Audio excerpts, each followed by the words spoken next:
Good morning, everybody. It is Sunday, 7/24/2022. This is Knoxville Nate and Mr. James Bonneville. We are here on Man Coverage talking a little college football as we do. We're going to break down your final edition of the fantasy. Is it the final edition? No, we got one more after this. What do we got? We got defenses, baby. Defense, right. Defense. Second to last fantasy edition.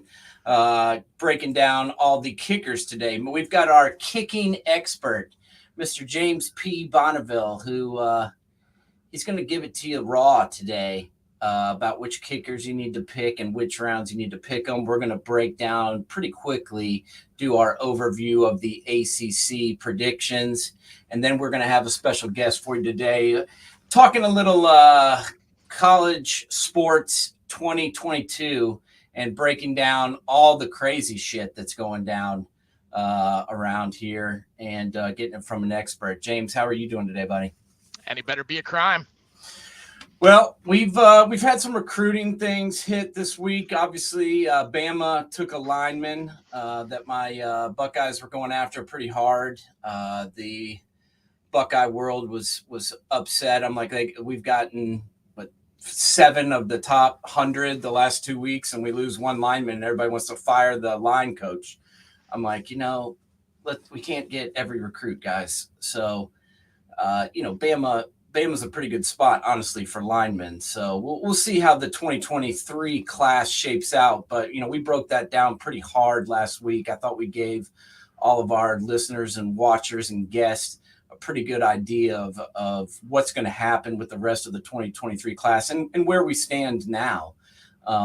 So we'll keep an eye on that as we move forward. But I want to go ahead and jump into our kickers for the 2022 season and get the lowdown for people that are having their drafts, because most drafts are probably going to occur, James, the next 2-3 weeks, wouldn't you think? Yeah, I would say so. I mean, my guess is probably by mid-August, the second to last week of August is when you're going to finally see everybody officially done out there. But it's good to have a little bit more prepared before they go into fall practice and get ready for the games. Yeah, we got our list up of tight ends. It's on the website, ready for everybody to look at. So in case anybody missed seeing the list or missed the show last week, go up and check the tight ends list. We've got every list up on our website. So everybody can go and check that out whenever they need to. But, kicker's an important spot, just as we were talking about off air. Ask Florida State about the kickers and whether or not it counts towards the end of the season. You want to have a good kicker, especially if you've got a pretty good offense, and you need points to set the edge for you. You want to have a good kicker, and want to pick one in the rounds. What would you say, James? Where would you think you want to start taking a kicker based on your numbers? I mean, granted, based on the number of people in the league, I wouldn't probably start looking until round 10, because there's no Sebastian Janikowski or Kevin Butler sitting out there, or heck, Justin Tucker. I mean, but I think round 10, you could really set the tone, because there's some kickers out here that really put themselves a step higher than the rest of the group. I mean, my first kicker, and probably number one for a lot of people out there, is Jake Moody, the Michigan product out of Northville, Michigan. You may have remembered him because Jim Harbaugh, during a recruiting visit, had a sleepover. Now, I wonder if they both wear, their bunny suits, their one-piece zip-up pajamas when they went to bed. Because, honestly, as much recruiting talk as I've ever heard, I have never heard of a coach staying overnight at a kid's house. More importantly, why? Wait, whoa! Stop! Let me stop you right there. What? He stayed at the kid's house? Oh yeah. This is a kid. He stayed at the kid's house overnight. Oh man. Yes. One thing Jimbo is good for is a laugh. Oh yeah, absolutely. I can tell you that. Don't get me wrong. The Moody's the real deal. I mean, and Northville is just a hop, skip, and a jump away from Ann Arbor.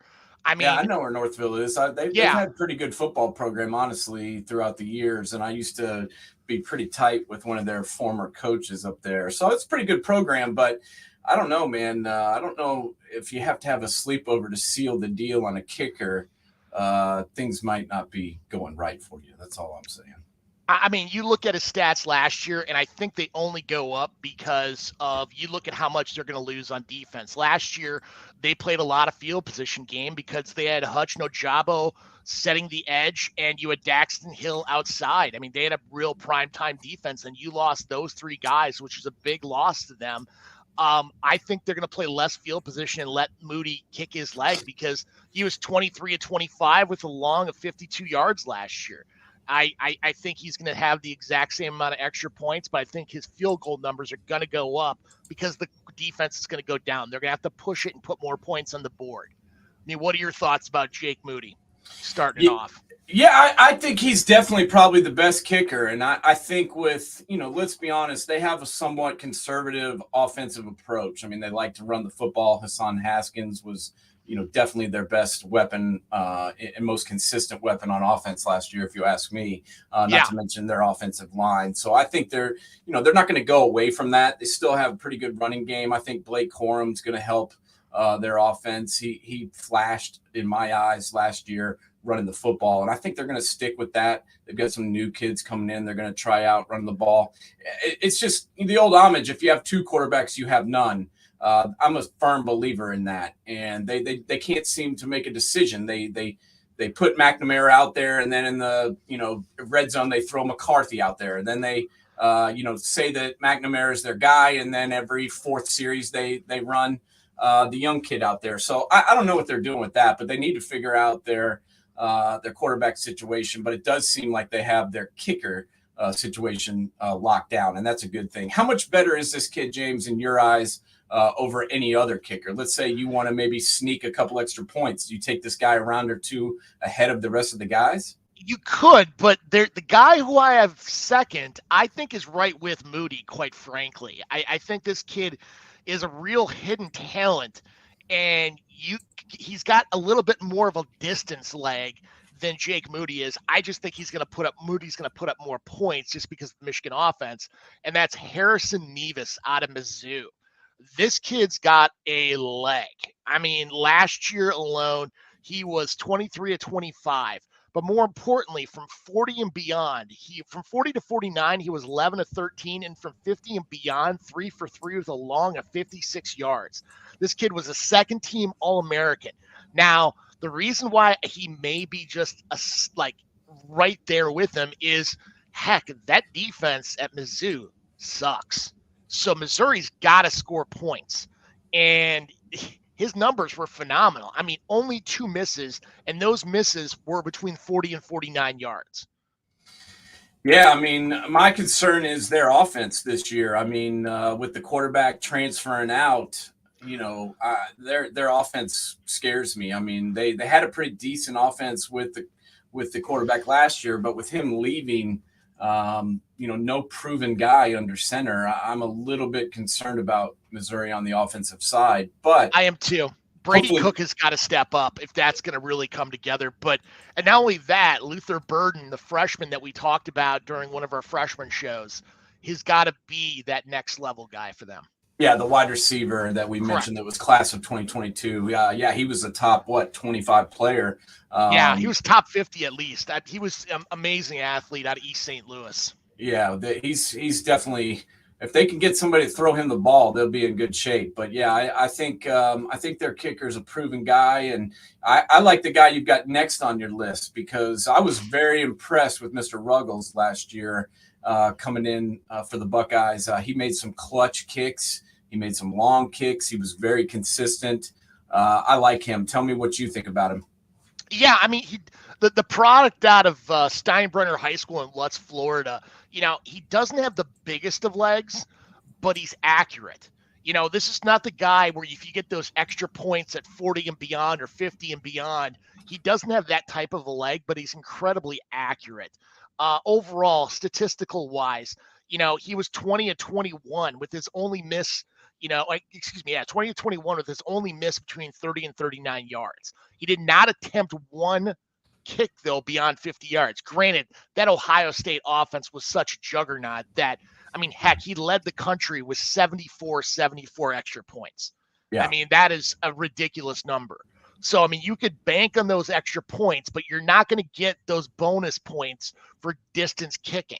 So I would definitely put the other two guys ahead of him, but he's going to get some serious points based on that leg. Yeah, I mean that offense is high octane. There's no doubt about Absolutely. it. They're going to get some points. They're going to cross the 50 almost every single time. I mean, that was the one guy that really didn't have to do much last year. That was the Buckeyes punter. Yeah. This guy was on the shelf most of the season, but Ruggles, I thought, came in and did pretty good. He was a transfer. Correct me if I'm wrong. I From believe Carolina. Yeah. who came in and was on the team for the first time last year, and I thought stepped in and did a pretty good job. I mean, we're going to talk to our guest a little bit later about all things new in college football, especially the portal and how schools are using it. And that's one instance where the Buckeyes have gone out. The Buckeyes have not been as big of a portal team as some of the other schools up there towards the top, but they have used it to their advantage, and especially with Ruggles coming in to kick.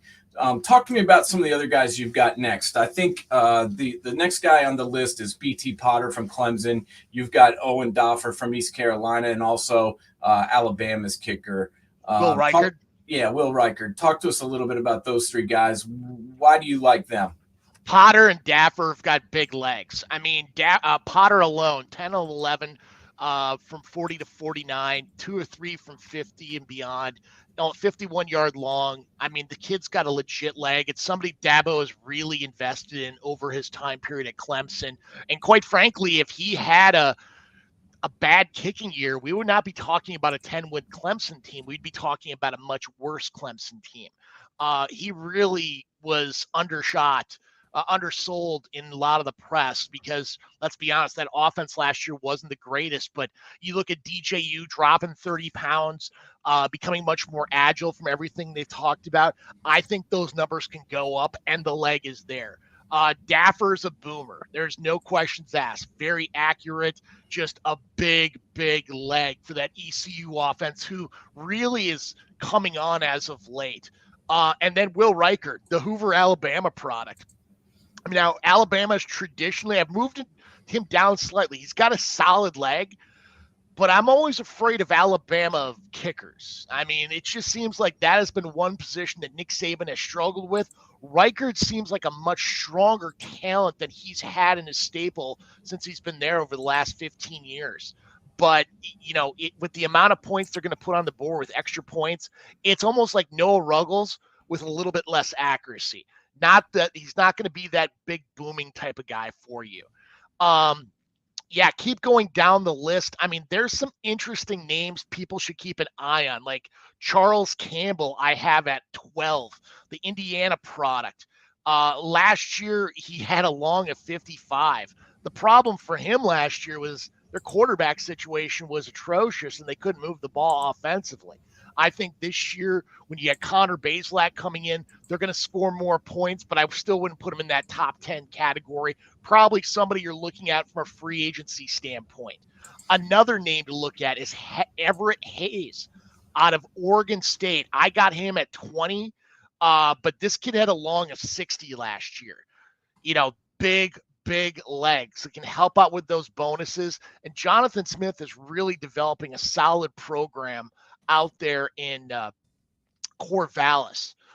Chad Ryland, the Eastern Michigan transfer to Maryland. Big leg too as well. Had a high of 55 for Eastern Michigan last year. You look at 5 of 6 from 40 to 49, 2 of 2 beyond 50. I think Maryland's offense is going to put up points.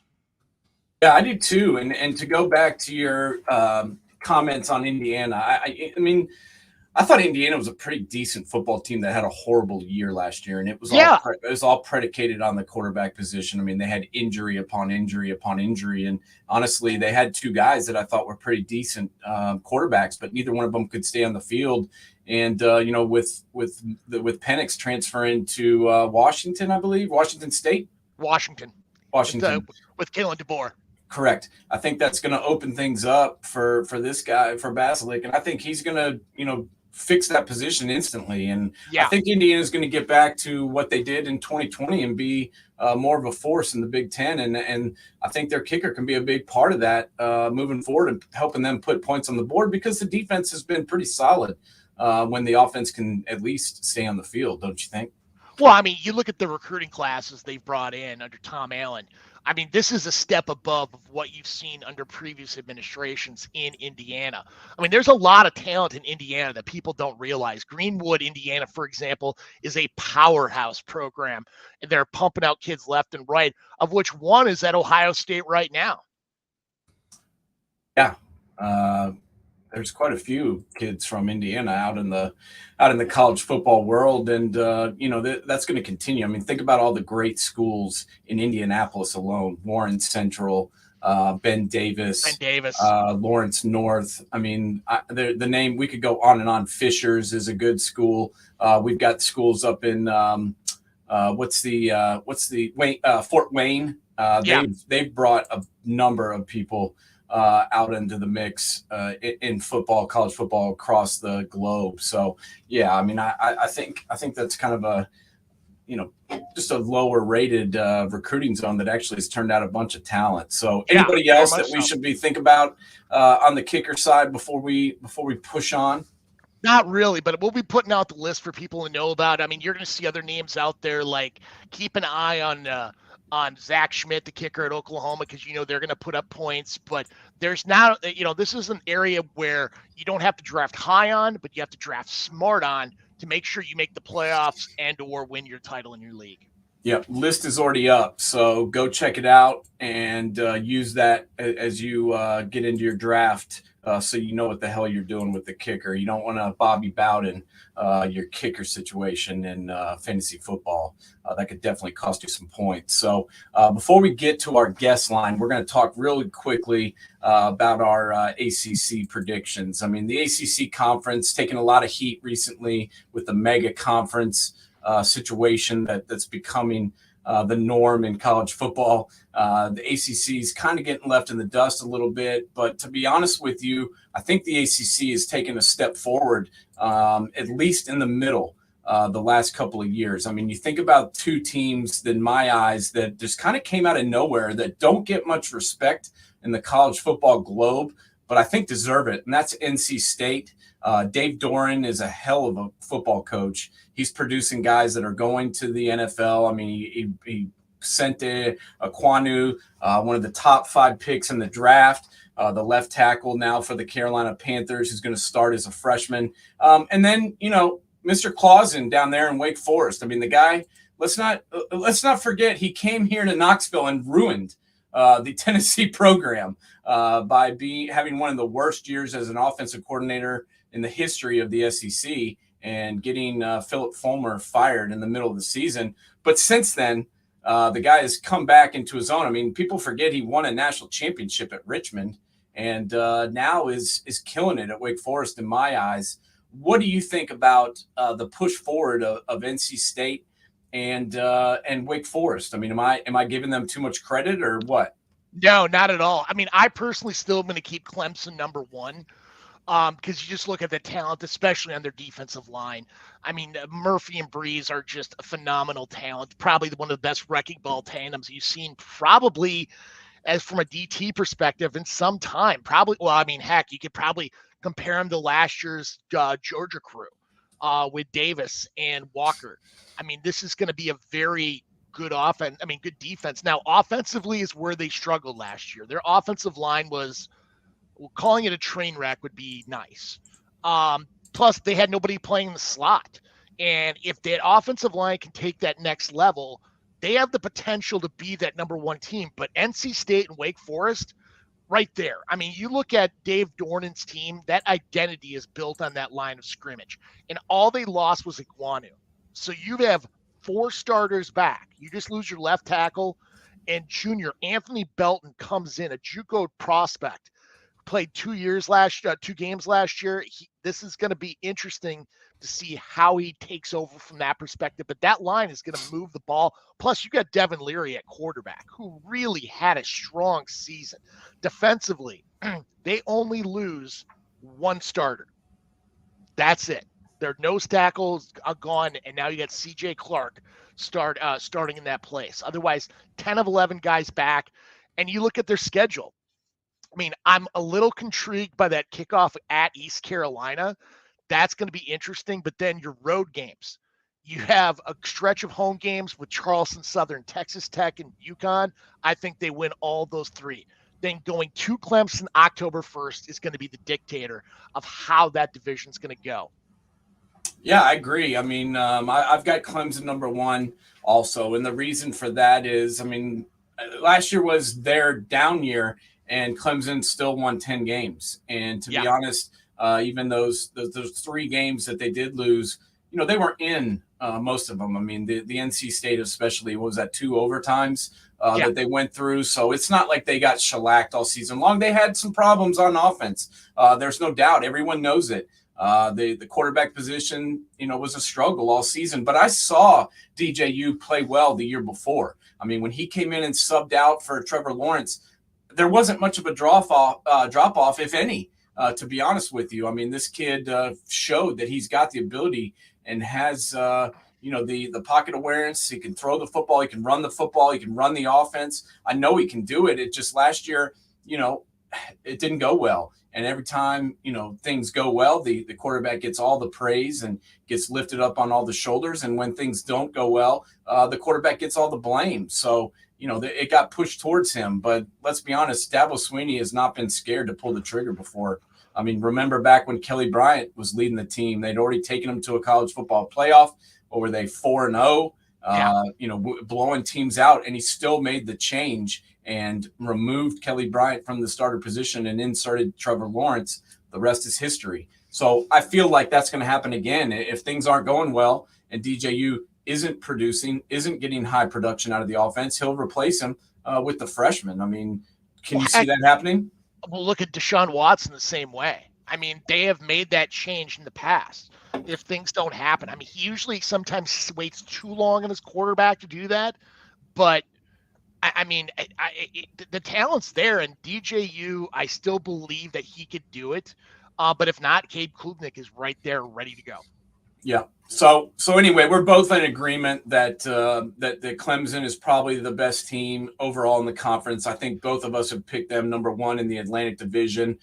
Just staying in the Atlantic, right behind them, I've got NC State and then Wake Forest, the 2 teams that I mentioned before. I've got Wake over NC State, but it's tight. I mean, it's really tight. I mean, the Deacons are the defending champions. I mean, they won the division last year. They have Sam Hartman returning at quarterback. They averaged 41 points a game last year. One of their 1,000-yard receivers is back in A.T. Perry. But they, this offense won't lack for weapons. It's just, can they have enough, power up front to keep the offense going? I think that's the biggest concern, and they've got a new coordinator running the offense as well. So new defensive coordinator, run the defense as well. So that's my concern with them is their defense. Offensively, I mean, A.T. Perry is a talent above all else, and quite frankly, I could see him being, a late first, early second round draft pick in 2023. I think Taylor Morin, their slot receiver, doesn't get near the credit he deserves. Last year alone, I mean, he had 43 receptions, 621 yards, 5 touchdowns. I see that number going up probably in that 800-yard range and probably 8 touchdowns. Nice. Yeah, I think so too. I mean, this guy can sling the football. There's no doubt about it. We saw it all year long. We saw it in the bowl game. I like Hartman a lot. And as we discussed on our fantasy show, he's one of our favorite fantasy quarterbacks. Now, after we get past the Wake Forest Demon Deacons and NC State in that Atlantic Division, some people have Florida State next. I've read that Athlon article that had Florida State just because of the progress they showed towards the end of the season. I'm not sure I'm completely buying it, especially with the departure of Jermaine Johnson, who I thought really pushed that defense. I mean, he had 17 and a half tackles for loss, and Keir Thomas also is gone. So I think that, I'm not ready to anoint them as back. And honestly, I think that Jeff Hafley's got something going on in Boston College. I mean, I know they were 6-5 in 2020, but they had, the quarterback position was banged up all of last year. I mean, that kind of derailed their season, in my opinion, losing Jerkovich in September. He finally came back, but it wasn't quite the same. But I think he's going to be healthy for this year. And I think Zay Flowers is a pretty solid wide receiver. They've got a good running back, and they've got a rebuild offensive line. So I'm picking Boston College ahead of Florida State. What are your thoughts on those two teams? I've got Florida State there right now. I think the one person that we talked about him in one of our earlier shows during the transfer show is Jared Verse, who's going to take over that Jermaine Johnson role. This is a kid who really was under-recruited and really underdeveloped coming up out of high school, goes to University of Albany, and then in COVID, his family gets him a weight set. And when he's home, that's all the kid did was work out and comes back and was a superstar. Played in that spring league and was all conference, and then comes back that next fall, was an All-American, transfers to Tallahassee, and they already got him lined up starting on that edge position for the Noles. I think, and you look at what they got coming back on offense, I can see them taking the next step. I just don't know if Florida State's got the depth. I got Louisville after Florida State because Malik Cunningham and Marshawn Ford, I think, are a very good combination. And then I got Boston College. Now, don't get me wrong. I'm a big Hafley fan, and Jerkovic is a freaking talent amongst themselves. My concern is just lack of depth. I mean, the division on one side is very loaded. It's much more loaded than the other division itself. Yeah, there's no doubt. I agree. It has been the last few years. And then, coming in last for me is Syracuse. I mean, what a disaster this program is kind of fallen into. I mean, they've won 2 or fewer ACC games in 5 of their 6 seasons with Dino Babers at the helm. 3 consecutive losing record.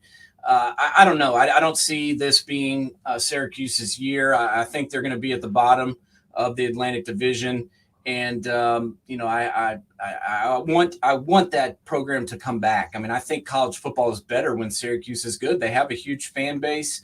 When that Carrier Dome is jam packed, I think it's a cool thing. But I don't see this being that year.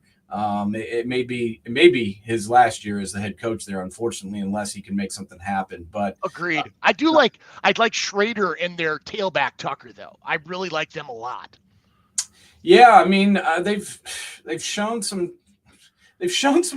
progress. I mean, you look at those games against Clemson, they've played them tough the last 2 or 3 years. They just can never seem to get over the hump and win those close games or those big games, and that's been their issue. But the other side of the conference, the Coastal Division, I think is definitely weaker overall.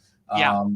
I've heard everybody and their brother talking about Miami and thinking that Miami is going to just return to prominence with Mario Cristobal at the helm and with all the investments and facilities and players and everything. Everybody wants the Canes back. I'm not really buying it. I mean, I like Van Dyke. I think he looked pretty good in the last 6 games. He had over 2,100 yards, 20 touchdowns, and 3 interceptions. It was a good last 6 games. And now, they brought in Josh Gaddis from Michigan. I'm not sure how that's going to work out with that offense and with that quarterback. We'll see.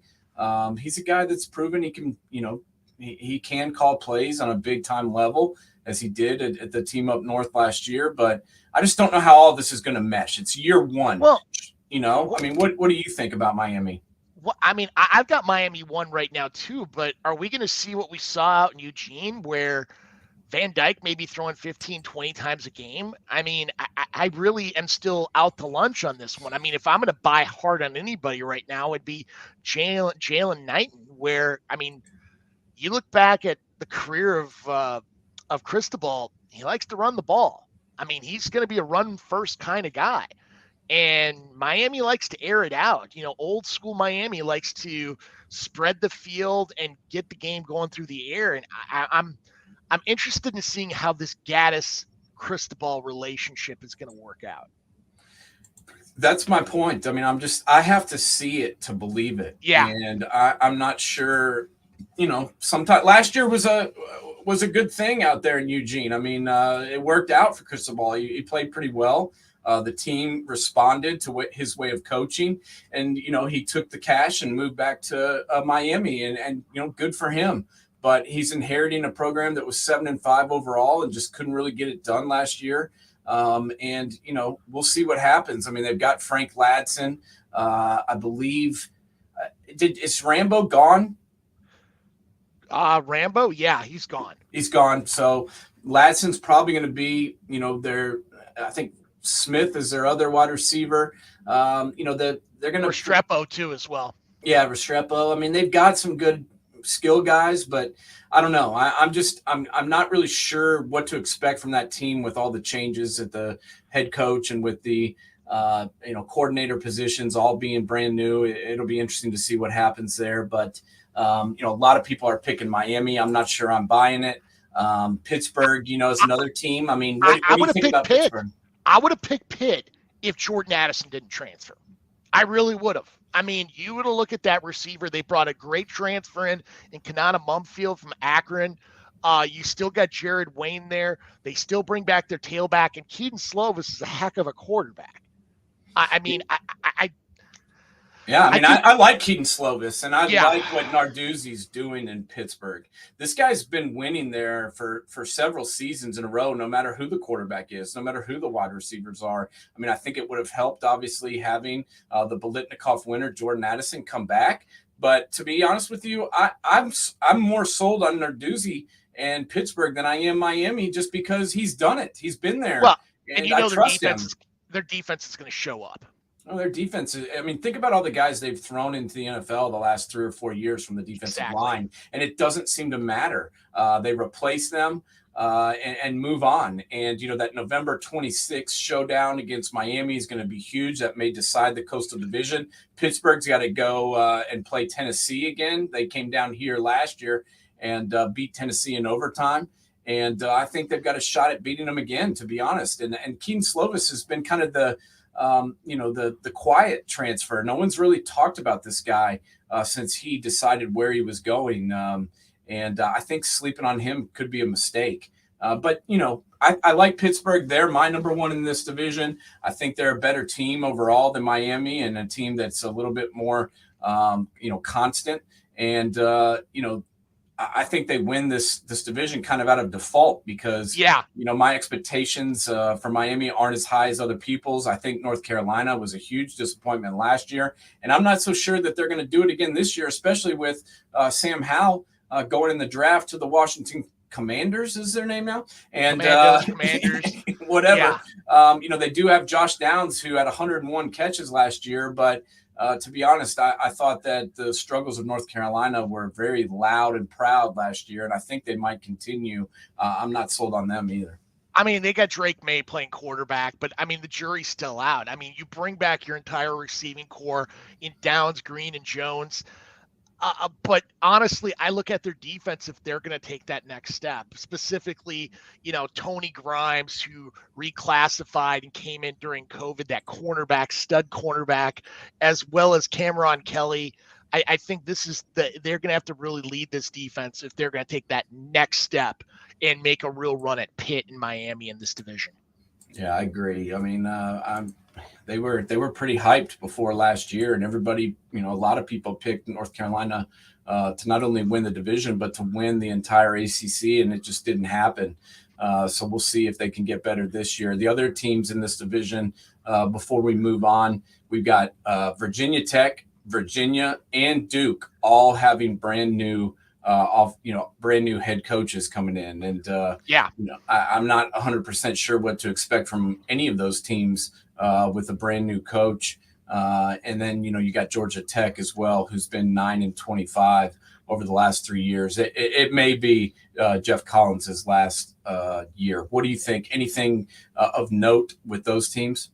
I mean, I've got it going out Virginia Tech, Virginia, Georgia Tech, and Duke. I mean, Duke is my easy last place. I mean, that Mike Elko's got a lot of work to do in rebuilding that program.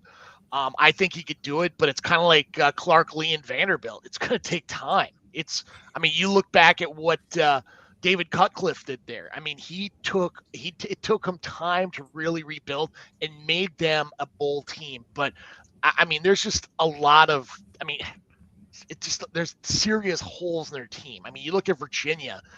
I mean, Brennan Armstrong is a heck of a quarterback. But defensively, I just don't know if they got it.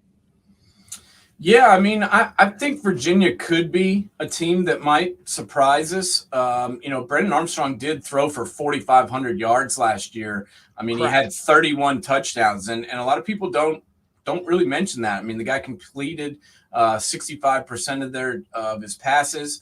To me, he's the real deal. The question is, can they stop anybody on defense, and can they, win games at the end?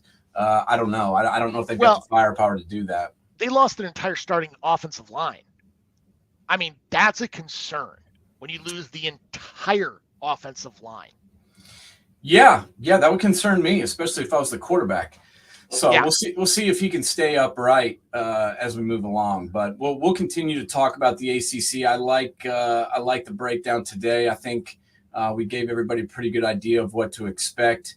I think we probably should just go ahead and bring in our guest. James, I'm going to let you introduce the man that we've got on the show today. You ready? You got it. All Well, right, we've been talking a lot about NIL, and rather than us talking about it, let's bring an expert in. We got Ryan McAlvey from the University of Portland. He has been at programs like the University of Washington, University of St. Louis, St. John's University, Columbia, and want to get his idea of not only where NIL is today at from its perspective, but how it's affecting recruiting, not only in major conferences, but going down the line to mid-majors, low majors, even FCS and Division 2 and 3. So, Ryan, thank you for coming to the show. Take it away. What are your thoughts just off the bat? Morning, guys. Thanks for having me. A little bit early for me out here on the West Coast, but it's all good. I had some stuff prepped for you, and then some more stuff happens yesterday. D1 Council, who's in charge of all the legislative changes, and right now, there's a legislative moratorium as we go through this whole rewriting and restructuring of the NCAA. So what I say is probably going to change within a week. Proposal that's being thrown out with the transfer portal, and that's I think an important thing to factor into the NIL discussion, is to eliminate the restriction on multiple transfers. So right now, you can transfer once for free. In the past, football, basketball, baseball, you had to sit a year. Everybody else got to transfer and play immediately. We could all do waivers from a compliance end. If you knew the right way to do it, we could do a waiver to get somebody eligible immediately, for that first transfer. Then it was you get your first transfer free. Now you got to do a waiver for a second transfer. So I've got an individual right now who, coach left, he transferred, coach left, transferred, do a waiver based on that. The NCAA was going to implement a restriction that the only time you could transfer a second time was for serious family health issues or mental health issues. Now they're just going to say, to heck with it, free agency, even more so than we have in the professional game. And that's just going to, get the, create more instability, to get the collectives and NIL going higher and higher, because kids are going to be able to go everywhere and go to the highest bidder. So, and with the transfer portal, somebody goes on, immediately. And a lot of times there's stuff going on behind the scenes. So I'll talk about mid-majors a little bit, because that's where, the school that I'm at right now is a mid-major, and we have to deal with that stuff. You get an under the radar guy, blows up. Coaches have talked about, and it's particularly in basketball, ending handshake lines, because they've heard kids say to coaches, hey, can we talk after the season? We're sitting there, in games, we see a kid blow up. It's like, hey, we should probably talk to him about maybe transferring here, next year. Or, then, somebody gets involved, and, now it's a bidding game to pull them away for, and what this is going to do in reality is really hurt, particularly in basketball, the recruiting of high school kids. Yeah. And that's an area where we're going to see, because coaches right now is like, why, especially on a mid-major level, why would I invest time and energy into a kid who then ends up averaging 15 a game as a freshman, and I'm, now seeing him down at University of Oregon? You can say, well, you're getting the kids on the bounce back. Somebody didn't, pan out at Oregon and now can come down to the WCC or the Mountain West, something like that. But it's more of an issue that you're losing, what you've put in, and teams are looking at, the lower tier conferences as minor leagues for them. Pitt, losing their star wide receiver, and how do these kids go about and pick where they're going? Yeah, sure. Some of it's, the style of play. I'm sure some of it's that master's degree in microbiology that they're all looking at instead of going to the NFL at some point. But this is where NIL and collectives get involved. So just a little background on how we got here when it comes to NIL. Yeah. We all know what was going on in the underground for a long, long time. Yeah. No, that's my question is, how did we get here? Because we had this deal where, you weren't allowed to pay anybody. You weren't allowed to transfer. You weren't allowed to do shit. And now all of a sudden you can do whatever you want. And I've got my theories on it. I think a lot of it was, the NCAA fighting this tooth and nail, went all the way to the Supreme Court. They lost, and all of a sudden everything was legal. And so there was really no rules around it. That's kind of my thoughts, but I want to hear your thoughts. How did we get to where we're at? Supreme Court case was something totally different.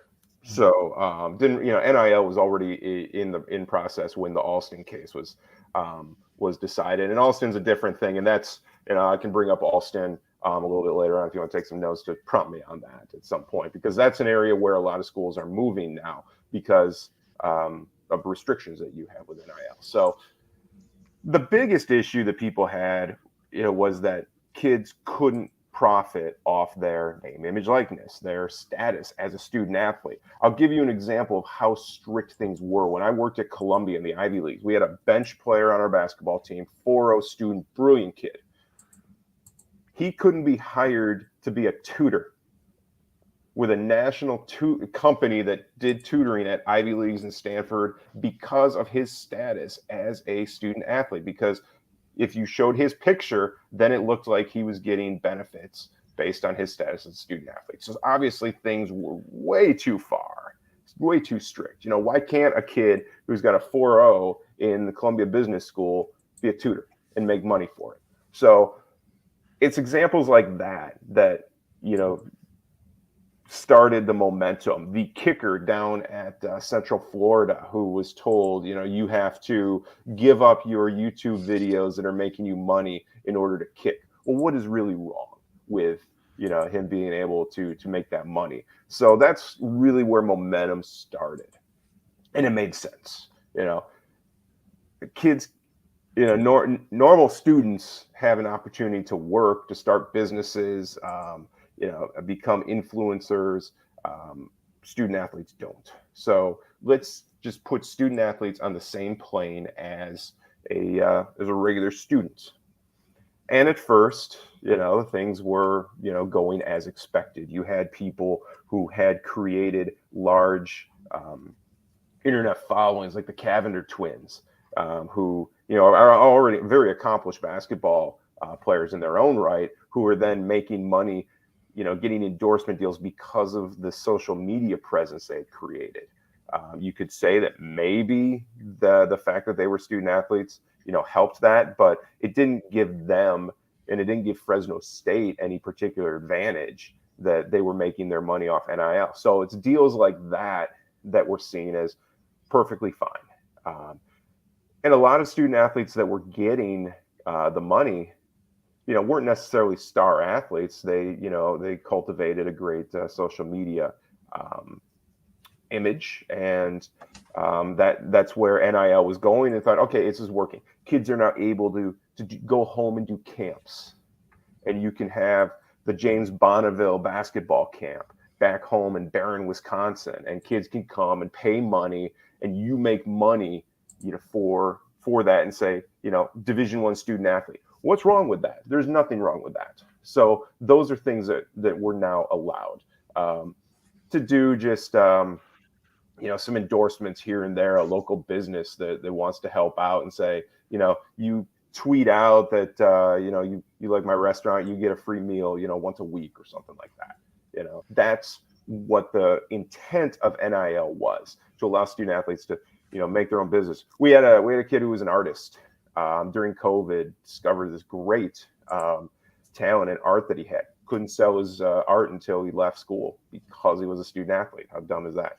That's ridiculous. Yeah. Well, right now you're just seeing, like, you look at Texas A&M's collective. You worked in the Ivies. What's going to stop all that Wall Street money from them just saying, all right, you guys want to play? Let's play. And they drop down serious cash. Right. And that's where I think is moving to where NIL went from what it was supposed to be to where people realized the recruiting advantage that NIL could be. So you had this legislation as fast. I'll get to your Ivy League question in a minute.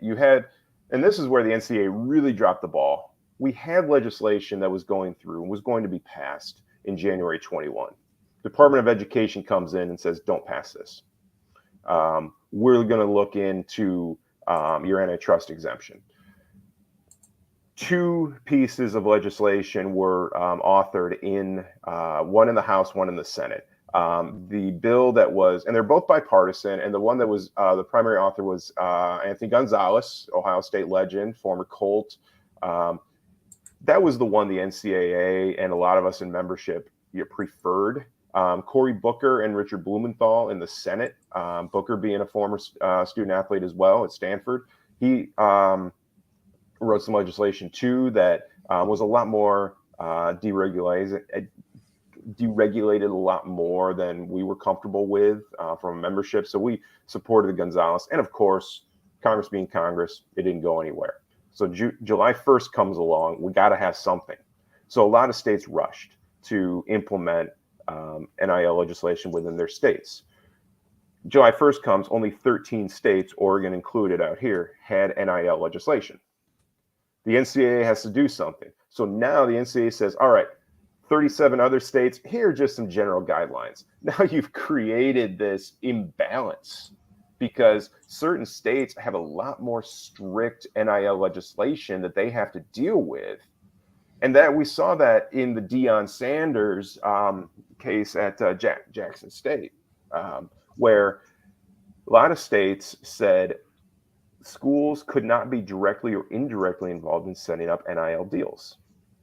So like for me, if, I can't go to a business, even, though I'm not a coach, I can't go to a business and say, hey, we got this kid over here who'd be a great deal for you. Let's get them together, or let's get you guys together. You can't do that because of the state legislation. Jackson State, Mississippi didn't have that. Deion Sanders could go to wherever, and Barstool, if that's what is accurate that was reported, and set something up.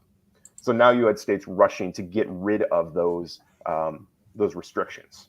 It even got to the point then with collectives where Louisiana recently changed their legislation to allow the schools to coordinate with collectives. So now you've got, the big money, the collectives creating, and the collectives were something that weren't even envisioned when NIL happened. Yeah.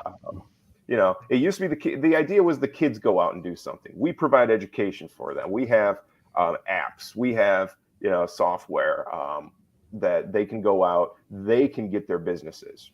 It changed to schools getting them their businesses.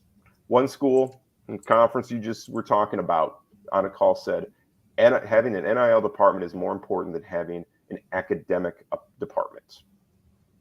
You have other schools who are creating, departments so that they can coordinate everything for their student athletes, creating, helping cultivate their online image. The schools are doing that. So the kids don't have to anymore because NIL has become such a big business for keeping student athletes around.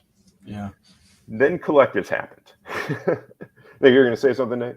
Yeah, I was just going to say, the thing that we've talked about a lot here is that, these kids were the whole deal with the NIL was that these kids were supposed to be able to make money off of their name, image, and likeness after they've played college football. You come in on Saturdays, you help your team win, and then you get rewarded for that, by being on a commercial or being, going to an auto dealership and signing autographs and helping them promote their business. But that's not really what's been happening. I mean, some kids are getting paid like that, and that's good. But what we've seen more of is, these collectives, as you were just talking about, or these universities using the NIL to get kids to come to their school. And these high school kids are getting paid more than the kids that are playing. I mean, how can we fix that? And how can we, potentially get the NIL to work how it was intended? Yeah. I mean, the one thing that was put into legislation is that it couldn't be a pay-for-play type situation where, you were just given the money. So you actually had to do something for it. Right. But again, the guidance in the legislation was so vague. What is it that you have to do? Here's, Texas Tech, for example, $25,000 per player for football. All they have to do is some community service work. Not bad at all. Miami, the gym, where are they getting $5,000 a month? They just have to go to the gym and tweet or Instagram that they're there. So we got to find ways to, you can't cap, and that's the problem too, because it's fair market. If Bryce Young is worth 1.3 million or whatever it was that Saban said he was worth, how can we say that he isn't worth that? So we can't cap the markets. But what we're seeing is that NIL isn't, once kids get in, I mean, other than the high profile guys and you get involved in the recruiting battles, kids, on the lower end, your normal baseball player, your normal volleyball player, most of what they're getting is just, merchandise. You get a percentage, you get a code for, you post, say, hey, the Nike gear, here's use my code for 15% off. And that's, what they're getting. They're getting commission. So that's a majority. I can tell you from, at my school, of the 50 plus deals that we had, only 2 actually got straight cash for any of their deals. I know of other schools that have got a lot less, a lot fewer individuals, because I think some of the kids don't know how to do it. And that's where these outside individuals start getting involved. And that's where coaches are coordinating. The collectives are, it was something that just simply wasn't anticipated. And Tennessee's, you being in Knoxville, Tennessee's has kind of become like the model, for what it's become. The 1951 collective, I mean, they're saying they need $25 million a year to operate. Now, where are you getting this question money? from that. And that 1951 collective, when they hand the cash, is it in an Arby's bag now instead of a McDonald's bag that they give the cash to the players in? Or sorry, Nate, I just had to throw that in there. Buddy, I could care less. I live here, but I don't cheer for this team. And I thought it was hilarious how, I don't know if you saw, but this week some of the stuff came out about Jeremy Pruitt and how his wife, who was pregnant at the time, was actually involved in setting up some of these payments to these kids who they were recruiting, and in some instances delivered the damn money. And I'm like, you're sending your pregnant ass wife out to deliver the McDonald's bags? But now, heck, half the shit he was doing isn't even illegal anymore. I mean, in some way, shape, or form. So. It would have been better if they put him in a Happy Meal box. That would have been even better yet. Well, I mean, that's the thing. He was paying all these guys, and they couldn't even win more than 3 games. So apparently, he wasn't paying the right guys. And that's where it becomes a catch-22, for coaches as well.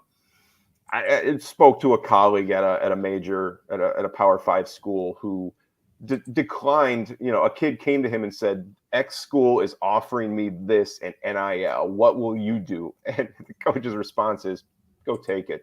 Because the coaches don't want to get caught. Sometimes they don't want to get caught up, because if a kid is not producing and you got to bench him, now you got, the business, the car dealership who's giving the kid the Rover, to drive. It's like, hey, where's my investment? He's only getting 12 minutes a game, and I'm paying him $100,000 in a Rover. What's going on?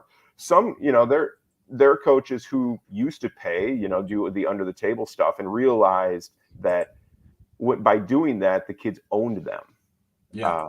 They is like, Yeah. won't name names, but one, it was blowing up. It was just blowing up on them. Threatened to kick the kid off the team. Kid said, "Yeah, you want me to go to the press about how you got me here?" Yeah.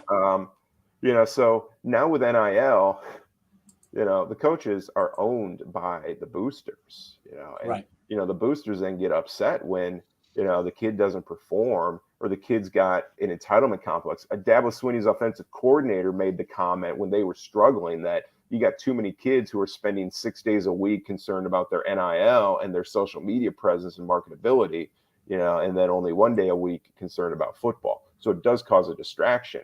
And then it definitely causes problems in the locker room. Fresno State women's basketball was picked to win the WAC or the Mountain West. They finished at the bottom. The Cavaliers had really good years, and just there was a split in the locker room because you got these girls that are making $1 million a year with a bunch of kids who are on Pell Grants. They went to Miami, highest bidder. We saw what happened with the kid transferring in basketball from Miami, and it was kind of funny. I was at a conference a couple weeks ago and discussing NIL, and the guy from Miami was at our table, and he's telling me how these guys are trying to slip performance incentives in. For baseball, you hit 20 home runs, you're going to get X amount of dollars. Can't do that. Now these you're having to look at these contracts and see this.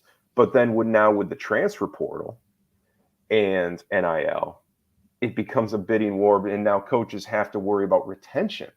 Yeah. And then what are your outside influences that are keeping kids from going there? Kids can say, everything they want, oh, I love it here. No, I would never leave. And then when somebody dangles, $100,000, in their face to go somewhere, they're going to go. So now coaches have to worry about, recruiting their own teams, re-recruiting their own players.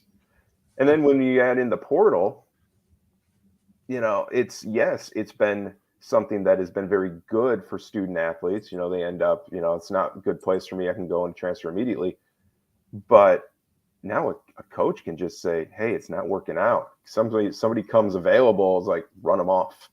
There's over 2,000 basketball players in the transfer portal.